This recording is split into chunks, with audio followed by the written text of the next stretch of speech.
변방이 아닌 정치 중심에 서고 싶은 내 남자의 유쾌상쾌 통쾌 정치 토크쇼 정치인싸. 오늘도 함께하는 분들 소개해드립니다. 안녕하세요, 장성철입니다. 예, 전남 순천의 천하람입니다. 안녕하세요, 김준우입니다. 네, 안녕하세요, 현근택입니다. 자, 그리고 저는 진행을 맡고 있는 아나운서 허이루입니다. 광고 가기 전에 오늘 짧게 이 얘기 먼저 좀 마중물 토크 나눠보면 어떨까 싶습니다. 그 서울시 그리고 서울시 의회가 예산 삭감 문제와 SH공사 사장 임명 문제로 요즘 좀 갈등을 빚고 있습니다.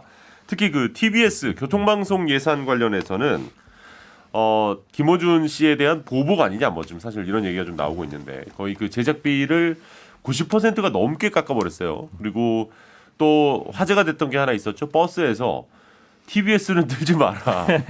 이게 나와서 서울시 쪽에서는 그거 아니다. 그건 버스 회사에서 그냥 알아서 한 거다. 근데 거기에 이제 교통방송을 아예 그 대놓고 그 거기에 나와 있어가지고 이게 좀 얘기가 많이 나왔거든요. 어떻게 보고 계시는지 좀 궁금합니다. 제가 봐도 김어준 씨 때문인 것 같다. 생각이 듭니다. 역시 시원하게 말씀을 하시네요. 예. 근데 교통방송 설립 운영 및 조례에 보면은 이게 시사방송을 할 수 있는 조항이 없어요. 네네네. 그러니까 7번째 조항에 그 밖에 법인의 목적 달성에 필요한 사업 이걸 갖고 하는 것 같은데 이게 공영방송이냐 민영방송이냐 그렇죠. 라는 부분을 따져봐야 될 것 같고 편파적이냐 편향적이냐 이런 것도 좀 따져봐야 될 것 같은데 앵커가 마이크를 잡으려면 공영방송에서 편향성을 드러내면 안 된다. 저처럼 양쪽에서 다 욕을 먹으면 된다. 뭐 그렇죠. 이런 얘기니까. 예. 특정한 잠깐만요. 특정한 후보, 예. 특정한 정당을 지지하는 듯한 그러한 모습을 보이면 안 된다라고 말씀을 드립니다. 네, 현 변호사님. 우리 장성철 교수님이 정확하게 얘기하셨는데 근데 서울시 입장은 안 그래요. 서울시는 우리는 뭐 방송 편성이나 운영에 개입하는 게 아니다. 네. 이렇게 얘기하고 있거든요. 누가 봐도 김어준 나가라라고 하는 거잖아요. 다 알고 있는데 공식적으로는 아니라고 하고 있거든요. 그러니까 덜 솔직한 거죠. 그 의도가 분명히 말씀하시잖아요. 김어준 내보내라는 거다라고 얘기하는 거라서 사실은 이제 결국은 예산 편성권을 지원하고 있는 한 70% 이상을 이 출연급에 의존하고 있거든요. 서울시 의존하고 있는데 그렇죠. 한마디로 얘기하면 그 힘을 가지고 방송 편성권에 개입하는 거잖아요. 나가라고 하는 거니까. 그렇죠. 제가 보기에는 아주 심각한 문제죠. 근데 뭐 공식적으로 김어준 나가라 이렇게 말할 수는 없겠죠. 당연히 그렇기도 하고. 천하람 변호사도 그렇게 생각하시는 거예요? 저도 뭐 어느 정도 그렇게 생각해요. 근데 뭐 우리 신장식 변호사님한테는 좀 죄송하지만 저는 뭐 TBS에 우리가 굳이 공적 자금을 왜 줘야 되는지 잘 이해가 안 돼요. 그러니까 예를 들면 우리가 그 어떤 방송이라고 하면 공익성을 추구한다면 돈이 안 될 만한 방송만 한다. 예를 들면 정말 재미없는 교통 그 정보만 굉장히 많이 제공한다. 그러면 우리가 예산 당연히 지급해줘야죠. 돈이 안 되니까. 근데 지금은 뭐 다른 방송이랑 똑같이 돈이 될 만한 방송들을 하고 있고 그렇다라고 하면 그거를 사익적으로 추구를 해야 되는 거고 그러면 공익성이 없다 그러면 세금 받으려면 최소한의 중립성이라도 있어야 되는데 공익성과 중립성 다 없으니까 저는 뭐 오세훈 시장 잘한 것 같다. 정말요? 네네. 약간 그러니까 아무튼 그래서 저는 TBS 자체도 이 방송국의 정체성을 한 번 더 생각을 해보는 뭐 계기로 삼아야 된다. 저는 그렇게 생각합니다. 근데 전반적으로 오세훈 시장이 여타의 뭐 사회 경제적 주체들한테 오는 지원금이나 세수도 다 한꺼번에 대량 삭감하고 있어서 지금 해고 위협에 시달리는 분들도 되게 많고, 그러니까 1년짜리 시장인데 너무 무리한 예산안을 짜서 본인의 재선 가도를 위한 스트롱 5가 되기 위한 그런 게 너무 좀 진하게 배어나서 일단 유감이다라는 생각이 들고 5년 시장 하려고. 그래서 좀 그렇고요. 그다음 두 번째로는 TBS는 그러면 이제 광고를 아예 허용해주는 방식으로 같이 보조를 맞추든가 뭘 해야지. 그러니까 지금 상황에서는 아마 인건비 빼고 거의 제작비가 안 남을걸요. 그렇죠. 저도 이제 내년에 하차해야 되나 TBS.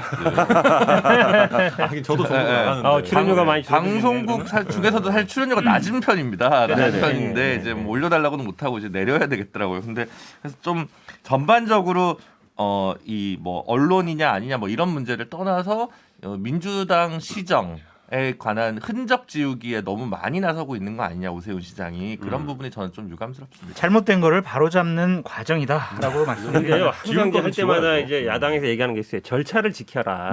항상 그 얘기하잖아요. 뭐 압수수색할 때 절차가 잘못됐다. 아니 시가 산하 기관에 방송에 나오는 사람 마음에 안 든다고 예산을 90%나 잘라버리는 게 올바른 방법이에요. 그 문제가 중요한 거죠. 절차를 지켜서 해야죠, 당연히. 일단은 지켜서 지금 예산안이 서울시 의회에 제출되어 있다라고 말씀드립니다. 이게 목적 자체 결국은 김어준 몰아내기 위해서 예산을 삭감한 거잖아요. 그 방송에 개입하는 거거든요. 제가 직설적으로야 그렇게 얘기했지만 네. 서울시 의회에서 차근차근 예산안을 잘 검토할 것이다라고 말씀드립니다. 사실 이제 그 교통방송 입장에서는 김준호 변호사님 얘기하신 것처럼 차라리 광고를 판매할 수 있게 허용을 해주면 오히려 낫다라고 생각하시는 분들도 좀 있는 것 같더라고요. 저도 이제 내부에 계신 분들과 이야기를 좀 해보면 그런데 어쨌든 지금 상황에서는 광고 허용은 그 방통위 쪽에서 풀어야 될 문제인 거고 예산은 또 서울시가 지금 갖고 있는 상황이기 때문에 좀 그런 문제가 좀 있었던 것 같습니다. 하나만 더 말씀드릴게요. 이광택 사장이 잘못된 예를 들은 것은 상당히 좀 부적절하다라고 말씀드리고 싶은 게 아니 미국의 CNN도 네네. 이렇게 편향적으로 지지하고 어떤 특정 후보를 지지하고 편을 든다. CNN은 공영방송이 아니잖아요. 국민의 세금이 안 들어가잖아요.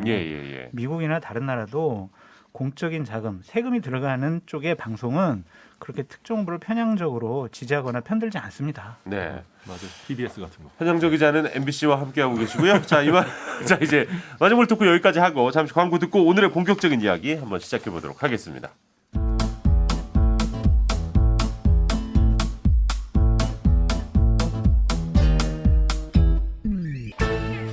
유쾌한 정치 토크쇼 정치인싸. 네, 정치인싸 함께하고 계십니다. 오늘 뭐 이쪽 저쪽 얘기를 다 좀 해볼 건데요. 먼저 국민의힘 쪽 얘기를 해볼까 합니다. 선대위 관련된 이야기부터 좀 해보죠. 김종인 전 비대위원장이 이제 또 여러모로 이야기가 나오고 있습니다. 그렇다 보니까 내가 선대위에서 허수아비 노릇을 할 수는 없다. 전권과는 별개의 문제다. 이런 얘기를 하셨어요. 그러니까 대통령을 진짜 잘할 사람인지 100%의 확신이 없으면 선관위라 안 한다. 뭐 이런 얘기도 하셨는데 그러니까 가시는 거예요? 안 가시는 거예요? 가세요. 가시는데 특유의 줄다리기, 기싸움이 시작이 됐다라고 말씀을 드리고 만약 김종인 위원장이 안 가게 되는 상황이 오면은 윤석열 후보는 100% 대통령이 될 확신이 없는 사람이다. 라는 반증이 되는 거잖아요. 그러니까 무조건 가시는데 빨리 정리해. 내 말 들어. 내가 10명 이렇게 줬잖아. 선대위 명단. 그거 빨리빨리 정리해. 그럼 내가 가서 깨끗하게 정리해 줄게. 라는 건데 이 선대위의 가장 키포인트는 임태희 전 비서실장이에요. 김종인 위원장이 임태희 전 비서실장을 총괄 선대 본부장을 시켜달라고 한 거예요. 네네. 그러면은 본인이 총괄 선대 위원장을 하고 본부장을 임태희 실장 시켜서 직할 체제를 꾸리겠다는 거예요. 그러니까 총괄선대 본부장의 역할은 실무적으로 완전히 장악할 수가 있거든요. 공조직인 국민의힘이라는 당 조직을 장악할 수 있기 때문에 임태희 비서실장이 총괄선대 본부장이 되느냐 안 되느냐가 이번에 김종인 위원장의 뜻을 제대로 구현하느냐 안 하느냐의 가장 키포인트다. 아니 그러면 그 문고리 3인방 얘기 또 했었잖아요. 누군지 아세요? 장 교수님? 추측인데 아까 현근택 변호사님이 잘 말씀하시더라고요. 아니 문고리 3인방 누구 얘기하는 거예요? 뭐 권 씨, 장 씨, 박 씨 얘기하는 것 같아요. 아니 왜 이름을 얘기를 해주세요? 장 씨 저예요? 그러니까 일단 권성동 의원일 테고 박민식 이렇게 얘기하는 것 같은데 모르죠. 장은 장재원 의원 얘기하시는 거예요. 박민식 전 의원이랑 전 의원이라고 그렇다고요? 아니 그러면 왜 나는 궁금한 게 지금 이준석 대표 같은 경우에는 권영세 의원을 총괄로 민다는 얘기가 있잖아요. 그럼 왜 김종인 전 비대위원장하고 이게 안 맞아요? 왜냐하면 둘은 이제 한 팀인데 원팀인데. 그리고 또 원래 이준석 대표는 그 워낙 자주 연락도 하고 좀 소통이 좀 잘 되잖아요. 김종인 전 비대위원장과 서로 추천한 사람이 다른 게 참 저는 의아해요. 그만큼 민주정당이다라는 말씀을 드립니다. 아니 그리고 뭐 예를 들어서 저는 오히려 그게 약간 윤석열 후보에게 선택권을 다양하게 주는 걸 수도 있다고 봐요. 뭐 둘 중에 누가 돼도 나쁘지 않다라고 김종인 위원장과 이준석 대표가 또 내부에서는 그런 공감대가 있을 수도 있고요. 그건 아닌 것 같아요. 아니 근데 다양하게라고 얘기를 하시지만 지금 상황은 약간 혼란이 좀 가중되는 그런 상황 아닌가요? 서로 사실? 미는 사람이 다른 것 같아요. 그냥 오만방자해 보여요.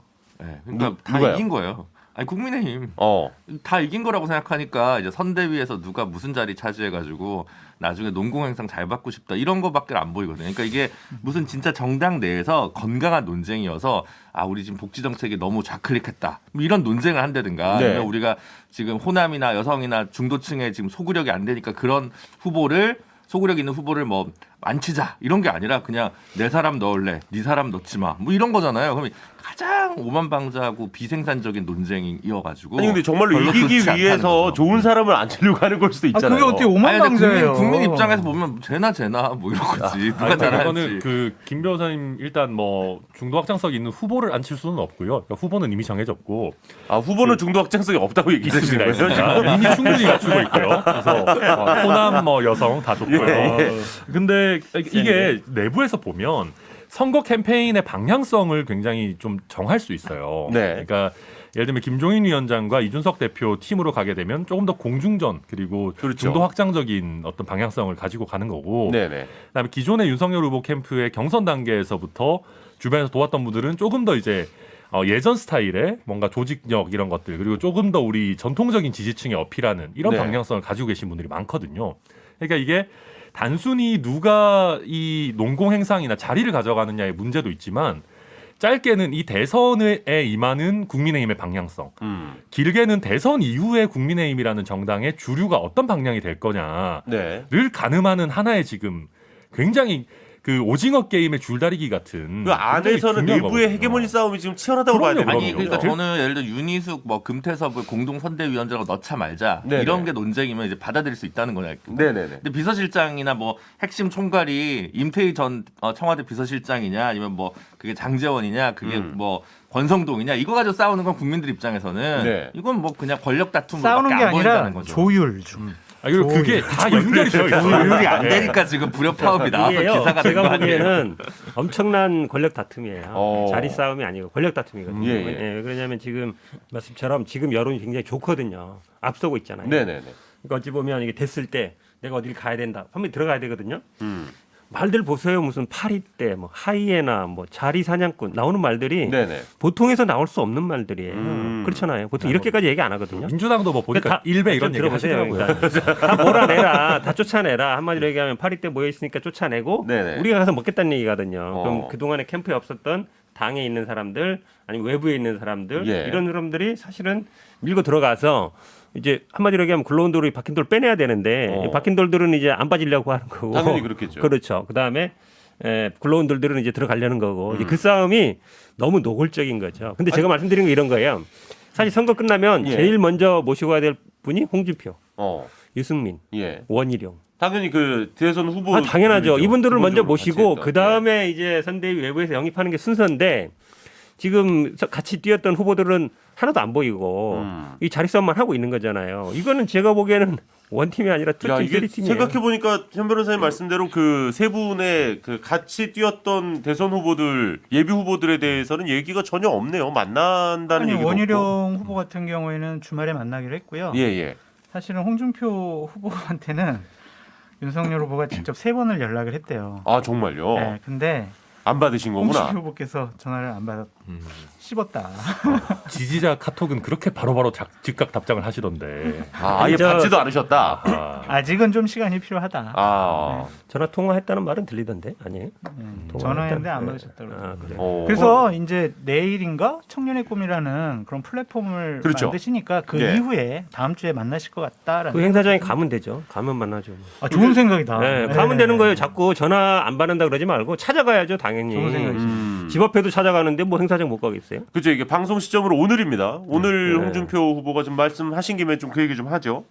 그 청년 플랫폼 청년의 꿈을 공개하겠다고 했는데 약간 어떤 그림일 거라고 예상들을 하시는지요? 제가 먼저. 예, 장 교수님.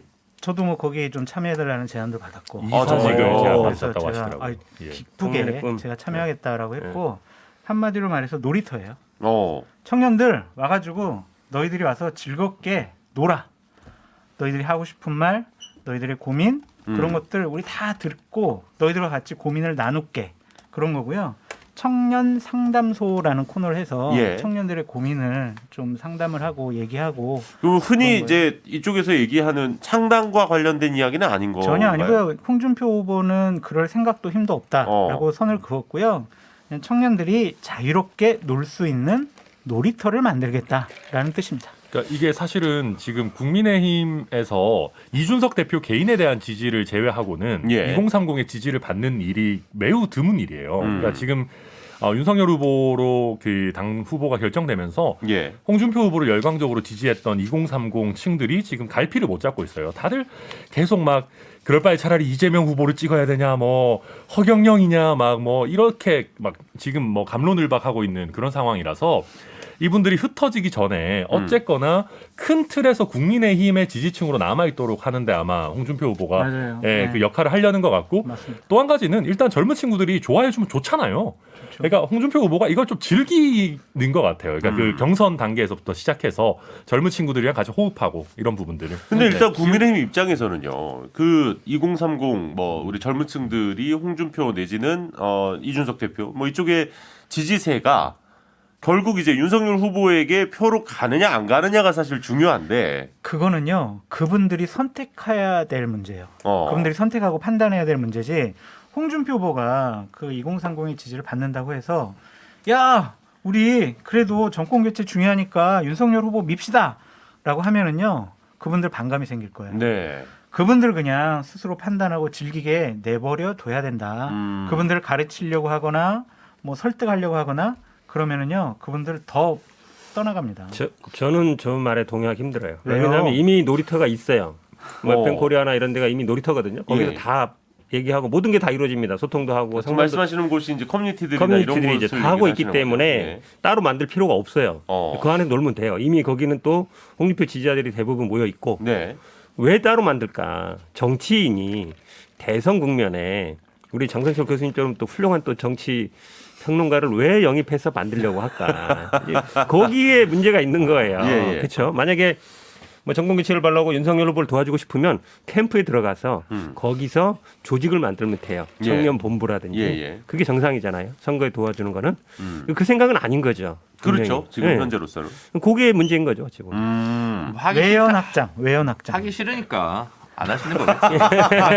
오늘 다들 정말 솔직하시네요. 근데 저는 그것보다는 지금 그 국민의힘 게시판에 이준석은 물러나라 뭐 이렇게 게시판이 지금 도배가 되고 있고 또 전효옥 전 의원도 이준석 대표로는 안 된다 뭐 유튜브로 저격하고 뭐 해서 이 국민의힘은 지금 2030을 뭐 없어도 된다 뭐 이런 건지 뭔지 잘 모르겠어요. 그러니까 저는 이번 주에 국민의힘이 굉장히 좀 아까 그때 좀 너무 자신감이 넘쳐가지고 좀 스텝이 안 좋았다는 관전평밖에 안 들어요. 뭐 이재명 이 후보가 그렇다고 아주 잘했다고 해서 판정승 이런 건 아닌데 그냥 되게 깊게 땅을 파고들고 가시려나 왜 이럴까 지금 국민의힘 요즘 징조가 별로다. 지금 김준호 변호사님 말씀대로 그 국민의힘과 민주당의 격차가 많이 좁혀졌어요. 지금 지지율, 정당 선호도와 관련해 가지고는 거의 2%포인트까지 지금 좁혀진 결과가 나온 게 있었는데 한동안 좀 민주당이 많이 안 좋았었잖아요. 그런데 지금 최근에 한 8%포인트 차에서 2%포인트 차까지 좀 이렇게 좁혀지는 이런 또 결과가 나왔기 때문에 안 좁혀진 여론조사도 있습니다. 아니 사실은요 추세라는 게 중요한데 결국은 이제 윤석열 후보 이벤트 컨벤션 효과는 끝나가고 있다는 거죠. 왜 그러냐면 국민들은 오만한 모습을 굉장히 싫어하거든요. 근데 지금 거의 이긴 것처럼 하고 있어요. 자리 싸움 하는 게 보면 원팀이냐 아니냐 원팀은 아예 생각도 안 한 거고 아까 말씀처럼 후보들은 아예 얘기도 안 했고 오히려 뭐 원탑이냐 뭐 정권을 줄 거냐 말 거냐 하면서 지금 옥신각신 하고 있거든요. 근데 결정을 못 내리고 있잖아요. 당 대표도 그렇고 후보도 그렇고 김정인 비대위원장도 그렇고 그러면 국민들 보기에는 아유 저기는 벌써 이제 권력 노름에 취했네. 자리 싸움 하고 있네. 그 생각 안 할 수 없잖아요. 그러면 당연히 오만해 보이죠. 약간의 좀 시간이 필요하다는 생각이 들고요. 11월 20일 경에는 선대위를 띄우겠다고 했으니 앞으로 한 일주일 정도 시간만 주시면 약간의 이견과 갈등과 혼란은 달 수습될 거고. 일단 우리가 다음 주에 만날 때는 그럼 어느 정도 정리된 이야기를 좀 할 수가 있는 상황입니다. 네, 이준석 대표는 그렇게 하고 싶어 하는데 일단은 저희들 뭐 참 국민의힘이 약간의 절실함은 지금 없어진 거는 같아요. 뭐 정권 교체 여론이 높고 정당 지지율에서도 높게 나오니까 약간 우리 현 변호사님 말씀처럼 교만해진 부분은 있는데 그래도 야당이고 정권 교체해야 된다는 당위성이 있기 때문에 잘 해결될 것이다.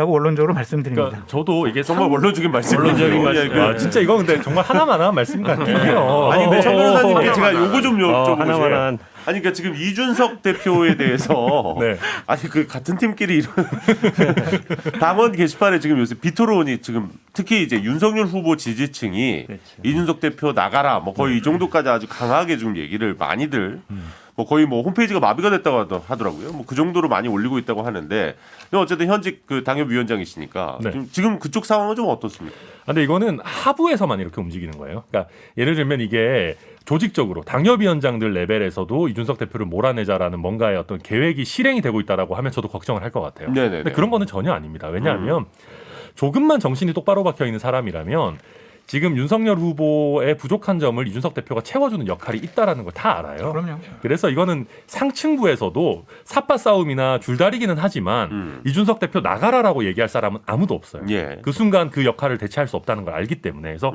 이 부분은 사실은 그 윤석열 후보 처음에 그 입당하고 갈등 국면이 있을 때부터 이런 거는 많았어요. 이준석 대표 뭐 SNS 들어가 보면 뭐 왜 이렇게 당 대표랑 갈등하냐 이런 거에 대해서 문제 제기가 많았기 때문에 아주 특별한 상황은 그렇게 아니다. 오히려 뭐 이거나 그 홍준표 후보 지지했던 2030 탈당이나 사실 지나가고 있는 국면이라고 봐야 될 것 같고요. 그 청년의 꿈이나 뭐 홍준표 후보 얘기 사실 잠깐만 돌아가면 그 홍준표 후보를 지지했던 코어 그룹은 지금 약간 멘탈 붕괴에 빠져 있는 건 맞아요. 그럴 수 있죠. 예, 근데 그 홍준표 후보를 지지하는 게 조금 느슨했던 2030들은 그래도 어느 정도는 이제 정권 교체를 하고 싶다라는 마음이 큰 분들이 많기 때문에 점점점 시간이 가면 갈수록 좀 흡수되고 있는 윤석열 후보 쪽으로 그렇게 갈 것 같아 보이거든요. 그러니까 뭐 커뮤니티 분위기나 이런 걸 조금 봤을 때 그런 걸 보면 제 생각에는 일단 그 상부 구조 우리 당에 있는 높은 분들은 좀 절실함이 없다라는 장 교수님 말씀에 저도 일정 부분 동의하지만 당원들은 엄청 절실하거든요. 선거를 몇 번 졌습니까 지금? 그 지난번에 재보궐 하나 겨우 이긴 거 빼고는 계속 연전 연패였기 때문에 당원들의 절실함으로 그 당원들도 또 이준석을 쫓아내면 오히려 안 좋다 또 이런 식으로도 여론이 금방 돌아가지 않을까 그 생각합니다. 제가 보기엔 그걸 그러니까 당 대표를 못 몰아내면 아마 사무총장이라고 바꾸려고 할 시도가 있을 수 있어요. 예전에 홍준표 대표도 그랬고. 왜냐하면 사실은 저 야당 같은 경우에는 대선 후보가 선출되면 당무 선거에 넘어가기 때문에 그렇죠.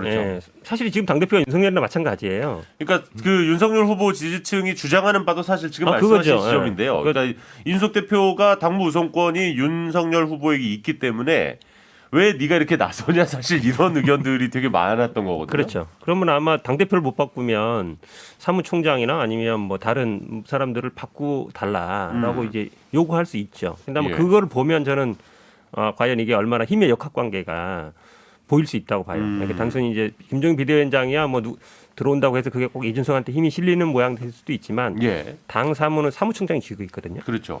사무총장을 과연 바꿀 수 있느냐. 그래서 아까 있던 그 선대위 갈등부터 해서 그 이제 윤석열 후보의 용인술과 용인 철학은 무엇인가가 이제 시험대에 오르는 거죠.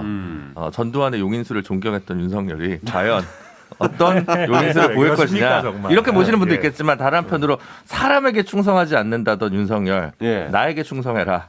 나는 누구에게 충성하지 않는다. 이런 건지 뭐 아니면 정말 대통합의 정신으로 보수 내에서도 주사 없이 역량별로 이렇게 배치할 수 있는 과감함을 보일지 그 시험대에 놀린 거라고 생각해요. 이준석과의 관계, 김종인 위원장과의 관계 모든 것이 이번 한 1, 2주 안에 어느 정도 또 중간 성적표가 나올 수밖에 없습니다. 우리 또 장성철 교수님 같은 분을 또 모실 수 있는가. 그렇죠. 그런 것도 제가 방송에서 여러 번 얘기했는데도 연락이 없으신 거 정치 인사에 출연할 수 있는가. 왜냐면 김병준 전 비대위원장 가서 만나면서 어찌 보면 그 말은 뭐겠어요. 그러니까 원톱으로는 안 한다. 투톱을 세우든지 아니면 그러니까 김종인 비대위원장 말고 다른 대안이 있다는 거잖아요. 근데 김종인 비대위원장도 아실 거예요. 선거 때는 후보가 정권 갖고 후보가 원톱이에요. 뭐 실제로 뭐 원톱으로 정권 드립니다 해서 될 수 있는 건 아니에요. 그냥 예우만 갖춰 달라는 거예요. 그렇게만 하면 가서 내가 일을 하겠다는 건데 지금 그렇게도 못 한다는 얘기잖아요. 예우도. 사실 이제 김종인 전 비대위원장의 그 스타일 자체가 나에게 정권을 주지 않으면 나 아무것도 못한다. 약간 이런 그 캐릭터들을 그동안 많이 보여주셨기 때문에 과연 이제 윤석열 후보와의 관계가 어떻게 좀 형성이 될지도 좀 지켜봐야 될 것 같고. 자, 그럼 이제 그 이재명 후보 얘기를 좀 해보죠. 그 말씀해주신 대로 지금 이제 홍준표 후보를 지지했던 젊은 이제 남성층이 좀 많았는데 그분들이 지금 이제 갈 곳을 좀 잃고 방황하고 있을 때 이재명 후보도 계속 그쪽에 지금 러브콜을 보내고 있습니다. 그랬더니 또 좀 반대급부로 여성 지지자들 중에서는 또 탈당을 하시는 분들도 지금 나오고 있고, 그러니까 참 어려운 것 같아요, 정말 이거 보면. 근데요, 민주당 입장에서는 그렇게 어려운 부분이 아니에요. 예전에는 그분들 목소리를 전혀 듣지도 않고 관심도 없었어요. 이제야 이제 관심 갖기 시작한 거거든요. 근데 얘기를 들어보면 맞는 부분도 많아요. 대부분 보면은 민주당 엄청 비판하는 내용이 많아요.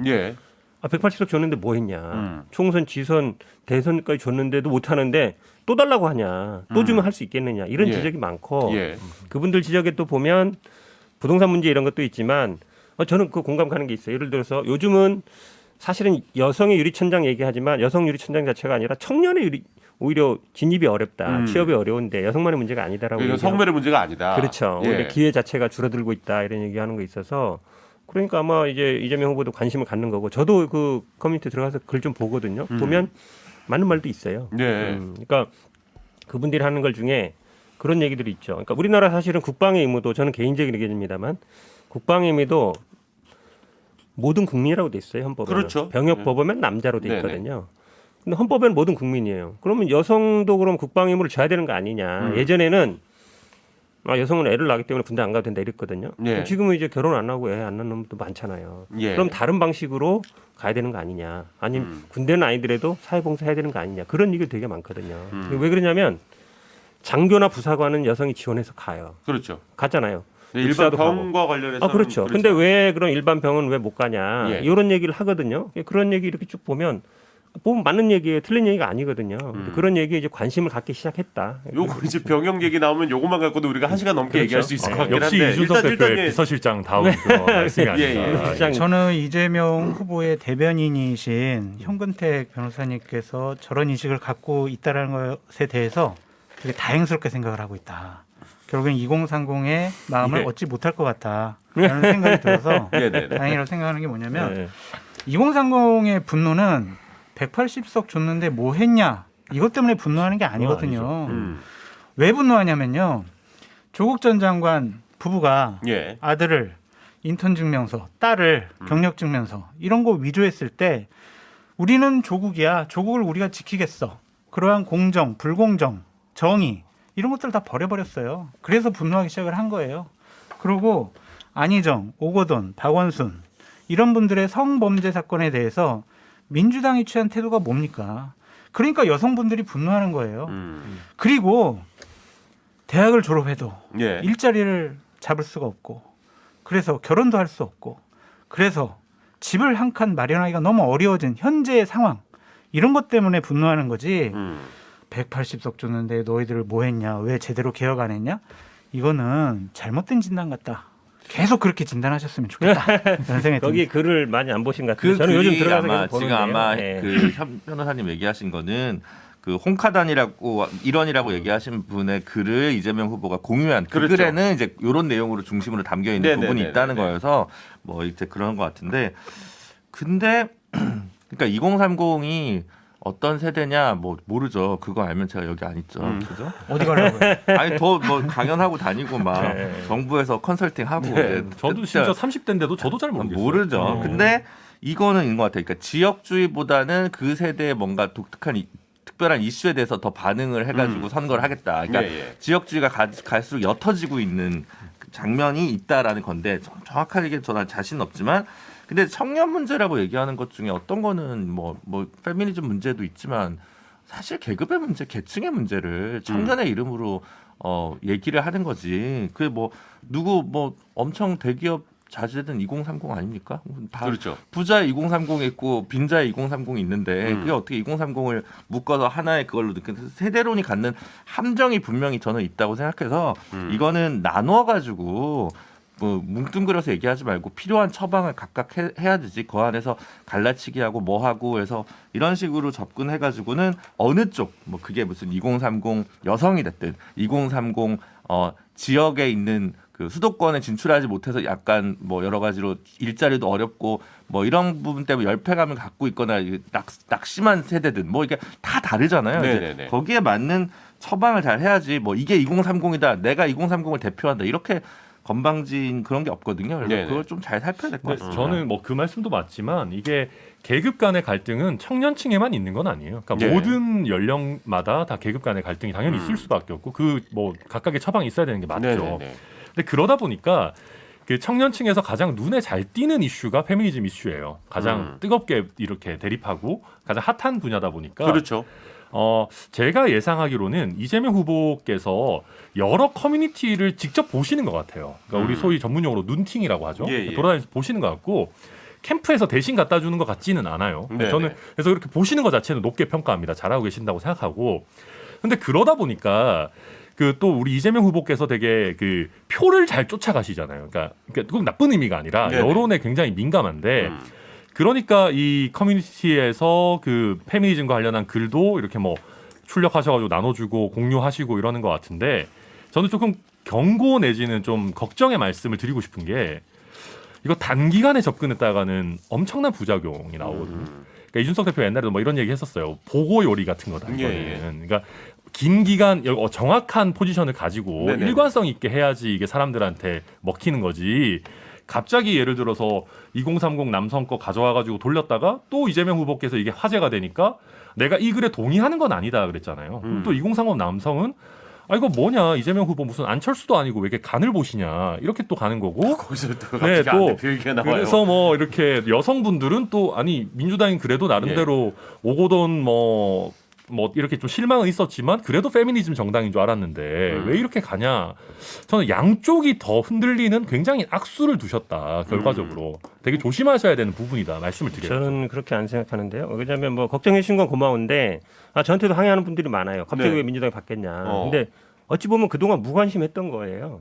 그분들이 하는 얘기에 대해서 네네. 관심이 없었던 것이죠. 예. 그러니까 관심을 갖기 시작했다라는 거는 그거에 의미가 있다고 보고 지금 뭐 조국 장관 공정 얘기하는데 지금 그분들의 생각 얘기 중에 뭐 조국 장관 얘기하는 분들은 없어요. 본인들의 이거 삶에 깔려 대해서 있어요. 깔려 있어요, 제가 어떻게 봤을 할 건가. 음. 그러니까 취업 문제라든지 아니면 뭐 이런 문제들이 사실은 제가 봐도 남녀의 문제는 아니에요. 예. 근데 본인들이 생각하기에는 좀 피해를 당하고 있다라고 보는 거기 때문에 그렇지 않다는 거 얘기도 해야 되지만 그분들한테 저도 사실은 글을 써볼까 말까 이제 생각하고 있거든요. 예. 얘기하는 거 보면 저에 대해서 얘기하는 것도 되게 많기 때문에 제가 얘기하는 것도 있고 소통이죠. 정치를 하거나 이런 사람들이 소통하는 거 당연한 거 아니에요? 예. 그동안에는 이제 이준석 대표 놀이터, 그다음에 홍준표 대표 놀이터였는데 그렇지 않다. 보겠다는 거죠. 관심을 갖고. 그 제가 이제 직접 체험한 걸 좀 말씀드릴게요. 예, 예. 제가 이제 학교에서 140명 대학생을 가르치는데 이번 중간고사 시험 문제를 뭐 정권 교체론이냐, 정권 재창출론이냐 이거에 대해서 본인의 생각을 좀 논해봐라 이렇게 했거든요. 80%가 정권이 교체해야 된다라는 그런 글을 썼더라고요. 예. 교수님 포지션을 알아서 그런 거 아닙니까 학생들이? 글쎄요. 근데 청취자분들 정답이 있는 것 같은데 계신 그거 그 미리 답을 학교가 미리 정해. 대구 경북 지역에 있어서 그런 거 아니냐라고 또 생각하시는 아니 근데 일단은 뭐 왜 이렇게 주장 자체보다도 말들이 아니 근데 그거 제가 보기에 좀 문제 있어요. 저기 정치적으로. 왜냐면 그 답정해놓고 문제 내는 거라서 학점 잘 받으려고 양심에 반해서 썼다. 알겠어요. 자, 제가 얘기하면 안 될까요? 요거 일단 요거는 좀 넘어가고요. 예, 넘어가요? 그래서 아니요. 아니 제가 윤석열 예. 후보에 대해서 어떻게 대했는지 아시면서 저를 이렇게 공격을 하시냐. 그래서 거기에 애들 친구들의 논리를 보면은 네. 똑같은 말이에요. 그러니까 제가 말씀드린 게 그들의 생각이에요. 그러니까 인턴 증명서 위조하고 취업도 잘 안 되고 이래서 바뀌었으면 좋겠다라는 생각이 좀 많이 있더라고요. 그래서 그러한 청년들의 기본적인 생각을 자꾸 아니다 호도하거나 그러면은 해답이 안 나와요. 진단을 잘해야 예. 처방을 잘할 수가 있거든요. 그래서 현 변호사님 대변인 되셨으니까 꼭 그런 것들에 대한 처방을 좀 잘 좀 하셨으면 좋겠다. 그런 거는 생각이 민주당도 알겠습니다. 반성을 해야 이제 그 김건희 허위 학력 논란, 이력서 위조 논란에 대해서도 적극적으로 대응할 수 있는 거거든요. 그러니까 뭐 맞는 말씀인 게 저도 2030 뭐 20대가 특히 20대 남성이 보수화됐다 이런 얘기 하는데 저는 거기에 동의하지 않거든요. 네. 그러니까 이분들은 그냥 철저하게 반기득권인 거예요. 맞아요. 그러니까 내로남불하고 꼰대 냄새 나고 막 권위주의적이고 이러면은 그거를 제일 빠르게 캐치하는 게 그냥 20대 남성인 네. 거예요. 어느 시대를 막론하고. 근데 그렇지. 그분들이 보시기에는 이번에 민주당에 대해서 기대가 컸는데 막 촛불도 하고 뭐 국민의힘보다는 낫겠지 이런 기대가 있었는데 그게 전혀 아닌 거죠. 뭐 조국, 뭐 박원순, 오거돈 뭐 쭉쭉쭉 뭐 한두 가지가 아니고 윤미향 뭐 많은데 그러다 보니까 민주당도 이미 기득권화 됐구나라는 거를 그분들이 기가 막히게 캐치한 거고 거기에 대해서 민주당에서는 야 니네가 이명박근혜 시대를 안 살아봐서 그래 옛날 살아봤으면 이런 얘기 못하지라고 하지만 그 20대한테는 이렇게 그게 무슨 소리야 옛날이 어쨌든지 당신들이 이렇게 권력을 세게 잡고 혁명을 해서 잡았으면 더 잘해야지 왜 옛날 탓하고 있어 이렇게 가는 거거든요. 그러니까 저는 그래서 과거 얘기하는 거는 의미가 없다. 저는 우리 천 변호사님 말에 동의합니다. 동의해요. 왜 그러냐면 민주당 기득권화 돼 있어요 이미. 특히 이제 386 정치 운동하던 분들이 30대 중반에 맨날 이제 말씀드리는 것처럼 30대 중반에 국회에 들어왔거든요. 20년이 넘었어요. 지금도 하고 있거든요. 그런 분이 정말 많습니다. 그러니까 하나도 안 바뀐 거죠. 그분들 당연히 20대 보기에는 아니 저분들은 학교 다닐 때 운동한 거 하나 가지고 지금까지 계속 이렇게 자리 울겨 먹고 있는 이 생각 안 할 수가 없잖아요. 저는 뭐 그 부분은 당연히 비판 받아야 마땅하다고 생각합니다. 저 김준호 변호사님께 공식적인 좀 사과를 요구하고 싶습니다. 뭐라고요? 왜냐하면 대구 경북에 있는 젊은 20, 30대의 대학생들이 대구 경북이니까 정권 교체를 원한다라는 인식을 갖고 있다. 아니 그거 아니 그렇게 아니라 그렇게 생각하실 수 있어서 모욕하는 거 아니야? 아니 학생들이 아니 청취자들이 그 2030이 다 그럼 정권 교체가 대세야? 이렇게 생각할 수 있으니까 그것도 같이 정보를 드려야 청취자분들이 약간 이렇게 종합적으로 판단하지 않을까라는 생각에서 말씀을 드린 거고 거기에 모독할 생각 전혀 없고요. 그래도 제가 사과를 요구했으니까 사과 한 번만 해주세요. 사과하겠습니다. 자꾸 이러시면 한 분 내보내고 안 계실 때 그 자리에 대고 얘기하셔도 됩니다. 제가 잠깐 나갔다 오세요. 안동진 PD가 잠깐 들어와주고 앵글 잡아주세요. 더 이상 저를 저는 힘들게 하지 마세요. 이제 뭐만 있으면 자꾸 막 이렇게 그 장면이 떠올라가지고 자 어쨌든 요 얘기까지 하고 오늘 마무리하면 될 것 같은데요. 이제 한 10분 좀 안쪽 정도 시간이 남아 있는데 요 얘기까지는 어쨌든 좀 해보죠. 이재명 후보가 현 변호사님 대장동 특검과 관련해서는 조금 스탠스가 좀 바뀐 듯한 모습을 보였습니다. 그러니까 예를 들어서 그 전까지는 이제 민주당 입장에서는 특검은 일단 검찰 수사가 다 끝나고 이제 당연히 그게 이제 기본적인 입장이었는데 검찰 수사가 미진하면 특검 수용할 수 있다. 뭐 좀 이런 입장을 내놨어요. 그렇죠. 그 전에는 특검 안 한다라는 얘기였고 지금 특검 한다는 얘기죠. 그러니까 이걸 자꾸 뭐 조건부 특검이라 그러는데 원래 특검은 검찰 수사가 미진하면 하는 겁니다. 검찰 수사 또 안 끝났는데 특검 하는 경우는 거의 없었다 지금까지. 그 이번 주였죠. 이번 주에 그 양당 대표가 이제 MBC 100분 토론에서 토론을 한번 하셨는데 제가 또 저도 아주 그 관심 있게 봤는데요. 그 송영길 대표가 그 얘기를 하시더라고요. 13번 정도 특검이 있었는데 검찰 수사가 끝나기 전에 특검 들어간 적 한 번도 없었다. 그러면서 지금 그 말씀하신 그렇죠. 그다음에 지금 자꾸 지금 국민의힘에서는 두 가지 요구하고 있잖아요. 하나는 이제 이재명 후보 배임만 하자는 거예요. 윤석열 후보 관련이나 아니면 거 하지 말자는 거죠. 그다음에 두 번째는 임명권은 본인들이 갖겠다는 거잖아요. 둘 다 말이 안 되는 게 첫 번째 생각해 보세요. 대장동에 대해 특검하면 대장동 관련된 건 다 해야 돼요. 그렇죠. 뭐는 빼고 뭐는 넣으면 그거야말로 오히려 문제가 있는 거죠. 그럼 대장동 시작이 언제냐? 2004년, 2005년부터지만 중요한 건 2010년 그 땅 사는 돈이 들어갔을 때 어쨌든 그게 1,800억이고 그중에 1,100억이 부산저축은행 돈이란 말이죠. 그 돈이 시드머니가 된 거죠. 당연히 그 수사 안 할 수 없잖아요. 그다음에 지금 관련된 사람들이 대부분 곽상도, 뭐 박영수님, 뭐 원유철이니 다 국민에 있는 사람들이 관련된 거 많거든요. 그 수사 빼야 되겠어요? 말이 안 되잖아요. 다 수사해야 되는데 그럼 만약 국민의힘에서 특검을 임명한다 그러면 이 사람들 수사하겠어요? 제가 보기엔 오히려 도둑이 지금 저 범인 잡겠다고 하는 거랑 똑같은 거예요. 그러니까 말이 안 되는 얘기다. 어떻게 국민의힘을 도둑에 비유하십니까? 너무하십니다. 아니 그 돈 가져간 사람들이 도둑 아니겠어요, 다. 제가 볼 때는 이 정도 비우면 되게 점잖게 하신 거라고 생각을 합니다. 편향적인 나온 얘기죠. 우리 앵커님 편향적이신 것 같아요. 네네. 그래서 양쪽에서 다 욕먹고 있으니까 일단 말씀하세요, 교수님. 저는 야당 평론가의 입장과 제가 하나의 국민의 입장과 좀 달라요. 야당 평론가의 입장에서는 특검이 도입됐으면 좋겠어요. 그래서 뭐 윤석열 후보의 여러 가지 불미로운 사건도 하고 이재명 후보의 사건도 다 같이 조사해서 제대로 진상을 밝혔으면 좋겠는데 국민의 입장에서는 지금 대선이 이제 시작이 됐잖아요. 여야 대선 후보가 특검에 불려다니면서 소환됐다. 오늘은 몇 시간 조사받았다. 무슨 사건에 연루됐다. 무슨 사안이 나왔다. 이런 식으로 나오게 되면 대선판이 완전히 특검판이 돼요. 이게 옳은 것이냐. 앞으로 5년, 10년을 담당할 그런 대한민국 대통령이 특검에 의해서 결정이 될 수도 있잖아요. 특검에서 이거 정말 중요한 문제를 발견했다. 이재명 뭐 구속해야 된다. 기소해야 된다. 예. 이럴 수도 있잖아요. 윤석열 후보도 마찬가지고. 예. 이게 맞습니까? 정말 이 사법 리스크, 특검 리스크가 이 대선 판을 좌지우지할 수 있다라는 부분에 대해서는 상당히 우려스러워요. 그 두 마음 중에 본심은 뭐예요?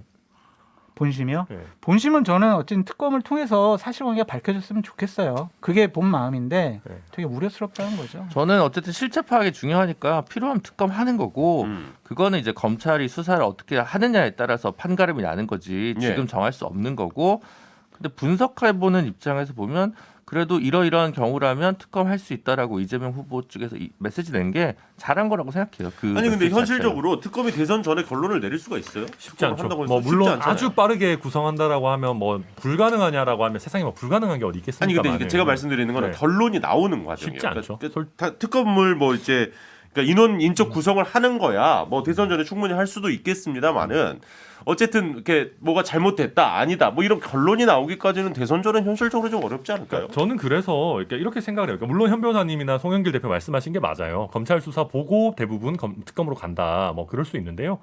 근데 지금 검찰 수사가 이미 저는 많이 미진했다고 보거든요. 그렇게 생각하는 국민들도 많으시고 그렇다고 하면 김기현 원내대표 저희 쪽에서도 얘기했듯이 뭐 예를 들면 다음 주 중에 아니면 22일 정도에 기소가 되는지 여부를 뭐 지켜본다 그렇게 하지 말고 협상 자체는 빨리 시작하자는 거죠. 그래서 그 전에 협상 어차피 안 끝나요. 그래서 김기현 원내대표가 당장 오늘이라도 만나서 하자라고 하는데 윤호중 원내대표께서는 그렇게 적극적인 느낌은 아니더라고요. 그런 거 있고 그 다음에 이제 계속 대장동 관련해서 윤석열 후보의 그 뭐 부산저축은행 부실 수사 이런 얘기를 하시는데. 그거는 의혹 단계고 뭐 하나 제대로 나온 게 없어요, 사실. 모르겠습니다. 뭐 저는 개인적으로 특별히 나올 것도 없어 보이기 때문에 특검 받아도 상관없지 않나 싶은데 그건 뭐 윤석열 후보가 결정할 만한 부분이고 예.